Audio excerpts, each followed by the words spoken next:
അതുപോലെ उसके परिणाम आज हम बात करें पावर स्टार परफॉर्मेंस में जो है फिर एक गाना जो रिलीज हो गया है, जिस गाने का जो है बोल है क्रिश्चियन नत्स्य गरले रे सुन रहा कुटन तो मैया में उर्सल भाई भैया एक बात जो है ना फिर करना मानता है। पावर स्टार जो है ना पावर स्टार है, मिलाया जो सुबह जो है गाना रिलीज कर रहा है और शाम को जो है पोस्टर छोड़ दे रहे हैं, ये होता है पावर स्टार का जलवा।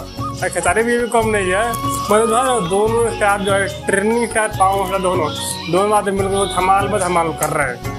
यहाँ तक जो है ना पवन भी गाना जो अच्छा का रिस्पॉन्स भी दे रहा है। मिलाया जो कल गाना रिलीज हुआ एक दिन में जो है ना एक दिन में 23 लाख भी क्रॉस किया था।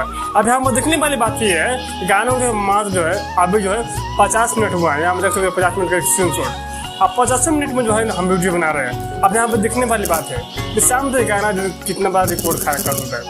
बाकी जनता के ऊपर निर्भर है और माता रानी का आशीर्वाद, माता रानी का आशीर्वाद है, इसीलिए जो है गाना बैक टू बैक जो हिट भी हो रहा है। लगन से लेकर आस्किंग तक गाना बैक टू बैक हिट हो रहा है। लेकिन जनता के प्यार और आशीर्वाद और माता रानी का आशीर्वाद।